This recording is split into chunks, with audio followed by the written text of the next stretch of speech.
Hello everyone, so this is Edmond, Mendaros channel, isang content creator at gumagawa ng mga tutorials katulad ng PC, laptop troubleshootings, mobile device troubleshootings at marami pang ibang klaseng tutorials na sinishare ko dito sa aking channel. At kung bago ka lang sa aking YouTube channel, so please huwag mong kakalimutan mag-like, share at subscribe. I-click mo na rin yung bell notifications para ma-update ka sa aking mga bagong videos and tutorials. So sa videong ito ay pag-uusapan natin at i-guide ko kayo on how to earn quickly Microsoft Reward Points using mobile phone. So a quick info regarding dito sa Microsoft Rewards, isa itong free loyalty programs na pwede tayong mag-earn ng points nito gamit lang sa pag-searching natin, browsings, shopping sa Microsoft Store, playing sa Xbox games at marami pang daily activities na pwede tayong mag-earn ng points dito. Alright, kapag nakaipon ka na ng points at pwede mo na itong i-redeem. Okay, so ilalagay ko sa description box ang iba pang tutorials ko regarding dito sa Microsoft Rewards. So wag na natin patagalin at start na natin.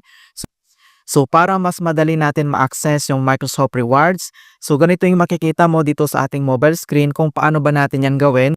And then kailangan mo lang i-open dito yung Chrome browser mo. So tap mo lang. And then dito naman ay kailangan mong i-search dito yung Bing Login. And then makikita mo naman kaagad dito yung Bing Rewards Sign In. Kailangan mo lang i-sign in dito yung Microsoft account mo. And then suggest ko lang na kailangan mo itong i-add to home. Kung paano ba yan gawin. So dito lang sa top right corner, i-click mo lang yung tatlong dot. And then kailangan mo lang i-click dito yung add to home screen. Kapag na-add to home screen mo na siya, ganito yung makikita mo. Automatic na po yan, mas madaling ma-access. Kapag okay na, and then open lang natin. Ayan, so makikita mo kaagad dito yung ating available points, and then yung pwede natin gawin dito. So dito sa Microsoft Rewards ay pwede tayong mag-earn points nito daily na 210 points yung kailangan natin na matapos na activities nito. O yun yan yung points na pwede nating ma-earn dito. So dito naman ang mobile, ang kailangan natin tapusin dito ay pwede tayong mag-earn dito ng 60 points. Kapag PC or laptop naman yung gamit natin, 90 points yung matatapos natin. And then bukod pa dito sa iba pang daily activities dito na pwedeng maidagdag yung points natin. Alright, so dito naman sa ating home screen, so makita mo dito yung win 1,000 points. Kung paano ba makakuha nito, kailangan mo lang tapusin dito yung complete puzzle mga kaibigan. So dito lang sa baba, mag-scroll down ka lang. Kapag may nakita ka ditong puzzle, ganito siya, kailangan mo lang yan tapusin. So i-complete mo yung puzzle na yon, and then kapag okay na, madadagdag dito. Dito yung points mga kaibigan na kailangan natin na makakomplete ng 12 puzzle mga kaibigan. So weekly yan, nagbibigay siya ng puzzle. So kailangan mong tapusin yung 12 puzzle. Kapag natapos mo na siya, and then mayroon kang 1,000 points. And then next, dito naman sa check-in, so everyday naman ay kailangan mong mag-check-in. So everyday may corresponding points naman siya. For example, yung dito natin ay mayroon itong 5 points. Yung day 3, 10 points. Day 4, day 5, 15 points. Yung day 6, 15 points. And then kapag na-complete mo na yung 7 days, mayroon kang 50 points. Ayan. So itap mo lang dito yung circle na to, yung points. Tap mo lang. Ayan, so meron na tayong 5 points, and then susunod naman dito yung today points. So dito naman kapag may nakita ka ditong plus 10, plus 10, plus 10, kailangan mo lang yung itap, i-open mo lang siya. So ganito lang, i-browse mo lang ganyan, and then dito naman sa baba makikita mo na dito yung plus 10. Ayan, so and nadagdag na doon sa points natin. So back ka lang ulit, and then click mo lang ulit dito yung plus 10. And dito lang sa baba makikita mo dito na mag-pop up to guys. Ayan, and then back ulit. And then same, click mo ulit yung plus 10. Ayan. So makikita mo dito na nag-a-add na siya. So dito naman sa quiz mga kaibigan, pwede mo naman gawin ito. So dagdag points din ito yung quiz mga kaibigan kapag may nakita kang ganito. Ayan, so back ulit tayo dito. And dito naman, so susunod dito yung daily activities natin. So mas madali na lang dito, hindi mo na kailangan talagang mag-search or mag-type dito sa searching. So ang gagawin mo lang dito is naka-ready na, ang gagawin mo lang is itap mo lang, and then kailangan mo lang mag-browse. Ayan, so babrowse mo lang ganito, and makikita mo dito na nadagdag na yung points.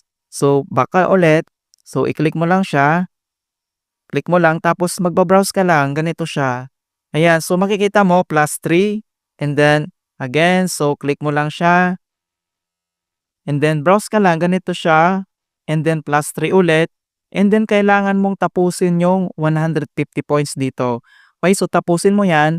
Kapag okay na yan, and then next naman, dito tayo sa rate to earn. So dito sa rate to earn, makakuha tayo dito ng 30 points. So makikita mo dito na 30 points yung kailangan natin ma-earn. So i-click mo lang.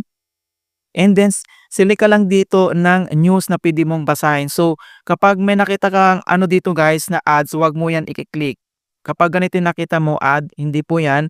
So mga news lang. So select tayo dito ng mga news. Ayan, so for example ito, news, i-click mo lang. Ayan, so kapag na-open na yung news and then mag-scroll ka lang, ayan, so makikita mo dito na nag-a-add na siya. And then kapag okay na yan, and then ulit, mag-browse ka ulit pababa. And then next, pababa ulit. Kapag may news ulit dyan, and then may pag-pop up dito ulit mga kaibigan na plus 3. Ayan, so nakikita nyo, di ba? So ganun lang kasimple. So kailangan mo lang tapusin yung 30 points na yon para madagdag. Ayan. Kapag okay na, so hanap ka ulit ng ibang news, ganyan. So click mo ulit, and then makikita mo dito lang sa baba na may mag-pop up dito na plus 3. Ayan mga kaibigan, ganito siya. So scroll ka lang, ganito siya. Napakadali lang mga kaibigan kung paano mag-earn dito ng points. Ayan, so scroll ka lang, and then makikita mo dito na may mag-add. Okay, so back lang tayo. Ayan, so guys, makita mo, nag-pop up na siya. And then back ulit tayo.